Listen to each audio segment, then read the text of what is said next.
Good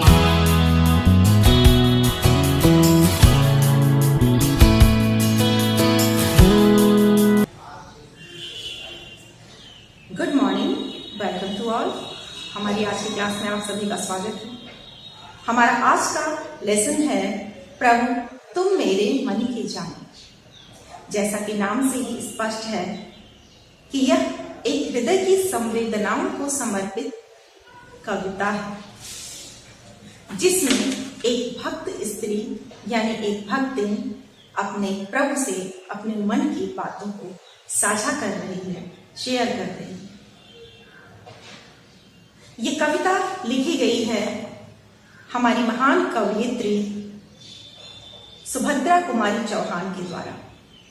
Subhadra Kumari Chauhan की एक बहुत ही प्रसिद्ध कविता है झांसी की रानी, जिसकी कुछ लाइनें शायद ही ऐसा कोई बच्चा हो जो ना जानता। शायद ही भारत का कोई ऐसा व्यक्ति हो जिसने इन पंक्तियों को न गुनगुनाया। राष्ट्रभक्ति से ओतप्रोत सुभद्रा कुमारी चौहान केवल एक कवयित्री ही नहीं थी, केवल साहित्य साधना में ही इनकी रुचि नहीं थी, बल्कि ये एक महान क्रांतिकारी थी जिन्होंने गांधी जी के साथ असहयोग आंदोलन में हिस्सा लिया। कई बार ये जेल गई थी। एक क्रांतिकारी के रूप में भी इनका एक अभिन्न योगदान है हमारे देश के स्वतंत्रता संघर्ष में। इनकी प्रसिद्ध रचना झांसी की रानी की कुछ पंक्तियां इस प्रकार हैं। चमक उठी सन 57 में वह तलवार पुरानी की, चमक उठी सन 57 में वह तलवार पुरानी की, बुंदेले हर बोलों के मुंह हमने सुनी कहानी थी, खूब लड़ी मर्दानी वह तो झांसी वाली रानी थी। आज भी इन पंक्तियों को पढ़ते ही हमारे रोम रोम खड़े उठते हैं, हमारे रोम रोम खड़े उठते हैं, क्योंकि उन पंक्तियों में ही देशभक्ति की जो झलक हमें मिल जाती है वह रानी लक्ष्मीबाई की स्मृति को ताजा कर देती है कि कैसे उन्होंने स्त्री होकर भी अकेले अंग्रेजों के खिलाफ एक मोर्चा खोला और अपनी आखिरी सांस तक अपने राज्य को, अपने राष्ट्र को स्वतंत्र रखने का प्रयास करती रही और उसे स्वतंत्र ही रखा। जब तक वो जीवित रही, अंग्रेजों की हिम्मत नहीं हुई उनके राज्य पर अधिकार करने की, और अपनी सांस के आखिरी क्षण तक वे उसकी स्वतंत्रता के लिए संघर्ष करती रही। संपूर्ण भारत में स्वतंत्रता की आग भड़काने में और स्वतंत्रता की आग चारों तरफ फैलाने में उनका साथ उनके कुछ क्रांतिकारी सहयोगियों ने दिया था। रानी लक्ष्मीबाई के उन महान कृतियों को याद करती हुई ये कविता है, जिसकी कवयित्री हैं सुभद्रा कुमारी चौहान। और सुभद्रा कुमारी चौहान ने न केवल स्वतंत्रता प्राप्ति के लिए इस प्रकार की रचनाएं लिखी हैं, बल्कि उन्होंने एक नारी होने के नाते नारी हृदय की वेदनाओं को अभिव्यक्त करने वाली कविताएं और कहानियां भी लिखी हैं।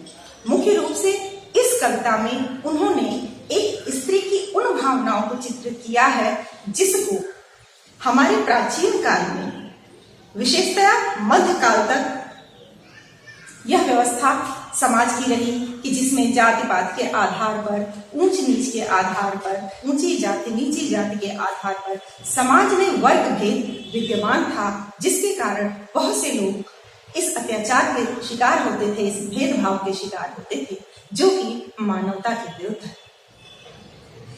इसी प्रकार के भेदभाव से पीड़ित एक स्त्री का चित्रण करते हुए सुभद्रा कुमारी चौहान ने ईश्वर के प्रति अपने भावनाओं की अभिव्यक्ति की है कि ईश्वर तो सर्व सृष्टि का नियामक है, संपूर्ण सृष्टि का रचयिता है।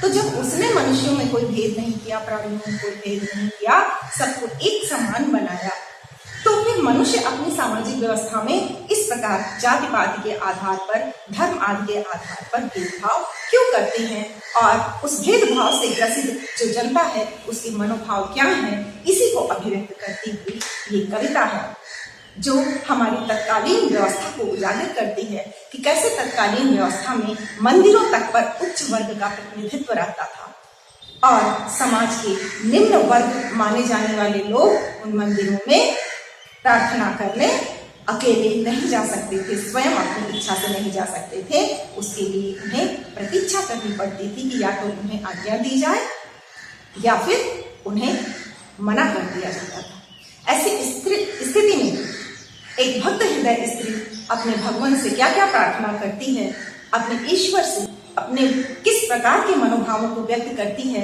उन मनोभावों को व्यक्त करती हुई यह करता है। आइए देखते हैं सुभद्रा कुमारी चौहान ने एक भक्तिन के रूप में, एक ऐसे भक्तिन के रूप में जो समाज की छुआछूत का शिकार है, ईश्वर से क्या क्या प्रार्थना करती है। मैं अछूत हूँ, मंदिर में आने का मुझको अधिकार नहीं है, किंतु देवता यह न समझना तुम पर मेरा प्यार नहीं। एक भक्तिन कह रही है, हे देवता, तुम्हारे बनाए हुए इस सृष्टि के एक मंदिर में जाने तक का मुझे अधिकार नहीं है, लेकिन इसका मतलब यह नहीं कि मैं तुम्हारे प्रति समर्पित नहीं या कि मुझे तुमसे प्रेम नहीं। अर्थात ऐसा नहीं है कि तुम में अर्थात ईश्वर में मेरी आस्था नहीं। मेरा संपूर्ण प्रेम, मेरी संपूर्ण आस्था है हे ईश्वर, मेरी संपूर्ण आस्था तुम्हारे प्रति है। प्यार असीम अमिट है, फिर भी पास तुम्हारे आ न सकूंगी, यह अपनी छोटी सी पूजा चरणों तक पहुंचा नहीं सकती। वह पूजा की थाली सजाए हुए है, लेकिन डर रही है कि मंदिर में कैसे जाऊं, तो वह ईश्वर से कह रही है कि मेरी तुम में अगाध श्रद्धा है, अगाध प्रेम है, बहुत प्यार है, और उसी प्यार के साथ मैंने पूजा की ये थाली सजाई है, लेकिन मैं क्या करूं, अपनी यह छोटी सी पूजा मैं स्वयं तुम्हारे मंदिर में आकर तुम्हें समर्पित नहीं कर सकती। इसीलिए इस अंधकार में मैं छिपती आई हूँ। वह मध्य रात्रि में ही अपनी पूजा की थाली तैयार करती है। सूर्योदय के बाद लोग देख लेंगे, इसलिए भोर भय ही, अंधेरे में ही वह मंदिर में निकल आती है और भगवान से ये प्रार्थना करती है कि हे भगवान, मैं मंदिर में आ नहीं सकूंगी, इसीलिए मैं सबसे छुपते छुपाते अंधेरे में ही देखो यहाँ तक आ गई हूँ। तेरे चरणों में खो जाऊं, इतना व्याकुल मन लाई हूँ। वे कहती है, क्या कहती है, हे प्रभु, मैं बेचैन हृदय के साथ, व्याकुल का क्या अर्थ है, बेचैन।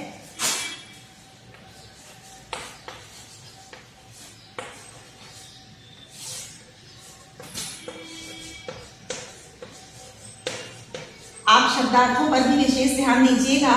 शब्दार्थ समझ में आएंगे तो कविता समझने में सरलता होगी। व्याकुल का अर्थ यहाँ पर है बेचैन। इसीलिए इस अंधकार में छिपती आई हूँ, तेरे चरणों में खो जाऊं, इतना व्याकुल मन लाए हूँ। वह कहती है कि मेरा मन आपका दर्शन करने के लिए, आपको ये पूजा की थाल समर्पित करने के लिए इतना बेचैन है कि मैं सबसे छुपती छुपाती अंधेरे में ही, भोर भय ही आ गई हूँ। भोर होने तक ही मैं आ गई हूँ, मैंने सूर्योदय की प्रतीक्षा नहीं की है। मेरा मन आपसे मिलने को इतना व्याकुल है, आपके मंदिर में आपके दर्शन करने को इस प्रकार से मेरा मन व्याकुल है। मैं गरीबनी किसी तरह से पूजा का सामान जुटाती, बड़ी साध से तुझे पूजने मंदिर के द्वारे तक आती। साध मतलब क्या? साध मतलब इच्छा, मनोकामना, अभिलाषा। यहाँ साध शब्द का प्रयोग हुआ है, इसका अर्थ साधना नहीं है। साध मतलब बड़ी साध के साथ लाई हूं, अर्थात बड़ी अभिलाषा के साथ लाई हूं, या आप इसे मनोकामना भी कह सकते हैं। मेरी मन की बड़ी इच्छा थी, तो बड़ी मनोकामना के साथ, बड़ी अभिलाषा के साथ मैं क्या लाई हूँ? मैं गरीबनी किसी तरह से पूजा का सामान जुटाती। गरीबनी अर्थात अत्यंत गरीब, अकिंचन, पूर्ण रूप से दरिद्र, कोई आर्थिक समृद्धि का साधन नहीं है हमारे पास, लेकिन फिर भी मेरे पास जो कुछ भी था उससे मैंने पूजा की ये थाल सजाई है और बड़ी अभिलाषा के साथ, बड़ी मनोकामना लेकर के तुम्हारे पास मैं आई हूँ और अब तुम्हारे द्वार तक आ पहुंची हूँ। बड़ी साध से तुझे पूजने मंदिर के द्वारे तक आती। पूजने अर्थात पूजा करने के लिए, अपनी श्रद्धा को अभिव्यक्त करने के लिए भक्त क्या करता है? ईश्वर की आराधना करता है, उनकी पूजा करता है। तो भक्तिन स्त्री क्या कह रही है कि बड़ी मेरे मन की अभिलाषा थी कि मैं तुम्हारा दर्शन करूं, तुम्हारे चरणों में अपनी पूजा की थाल समर्पित करूं, तुम्हारी पूजा करूं, और इसलिए तुम्हें पूजने की साध लिए, अभिलाषा लिए, बड़ी मुश्किल से छुपते छुपाते मैं तुम्हारे द्वार तक आ पहुंची हूँ। कह देता है किंतु पुजारी यह तेरा भगवान नहीं है, दूर कहीं मंदिर अछूत का और दूर भगवान कहीं। लेकिन देखिए तो, जैसे ही मैं मंदिर के द्वार तक पहुंची हूँ, यहाँ का पुजारी क्या कह रहा है? वह कह रहा है यह मंदिर तेरे लिए नहीं है, यह ऊंची जातियों के लिए बना हुआ मंदिर है, इस मंदिर में तेरा प्रवेश वर्जित है। जा कहीं दूर किसी और मंदिर में जाके तू पूजा कर, जो तुम अछूतों के लिए बनाया गया। कैसी विडंबना है, कैसी विडंबना है यह कि ईश्वर ने यह पूरी सृष्टि बनाई, और जब हम ईश्वर का मंदिर बनाते हैं तो यह व्यवस्था करते हैं कि किसी मंदिर में आना है और किसी मंदिर में नहीं आना है। और यह व्यवस्था करता कौन है? मंदिर का मुख्य पुजारी। वही यह निर्धारित करता है कि मंदिर में कौन आएगा और कौन नहीं आएगा, किसे वर्जित किया जाएगा और किसे आज्ञा दी जाएगी।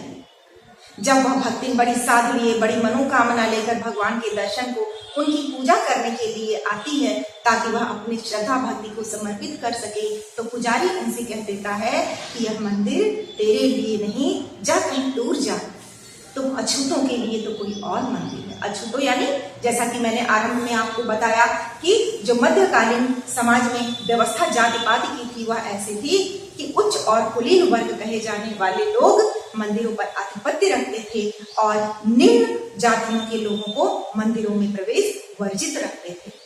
इस प्रकार की अव्यवस्था के कारण समाज में एक क्षोभ की स्थिति उत्पन्न हुई, भेदभाव की स्थिति उत्पन्न हुई और वर्ग भेद आरंभ हुआ। ऊंची जातियां धन से भी समृद्ध होती थी, संसाधनों पर भी उनका अधिकार होता था, इसलिए यह विभाजन और बढ़ जाता था और धीरे धीरे जाति पाति के साथ आर्थिक विभाजन भी हो जाता था, अर्थात अमीरी गरीबी के आधार पर भी भेदभाव होने लगता था।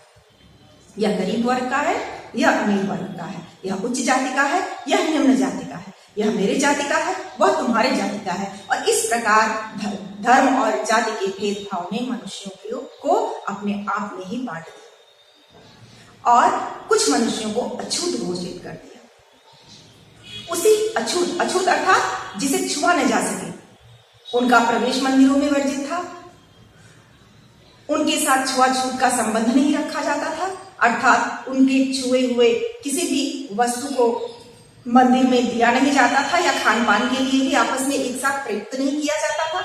इस प्रकार की अत्याचार और अन्यायपूर्ण व्यवस्था हमारे भारतीय समाज में व्याप्त थी। स्वतंत्रता के पश्चात गठित और संविधान के द्वारा और समाज में जो भी समाज सुधारक हुए, जो भी ऋषि मुनि हुए, उनके प्रयासों के द्वारा समाज के इस भेदभाव को दूर किया जा सका और संविधान के द्वारा समानता का अधिकार लाकर इस पूरी भेदभाव की जो समस्या थी उसे पूरी तरह से निर्मूल कर दिया गया, नष्ट कर दिया गया। लेकिन यह कविता उन तत्कालीन परिस्थितियों को दिखाती है जब लोगों में भेदभाव व्याप्त था।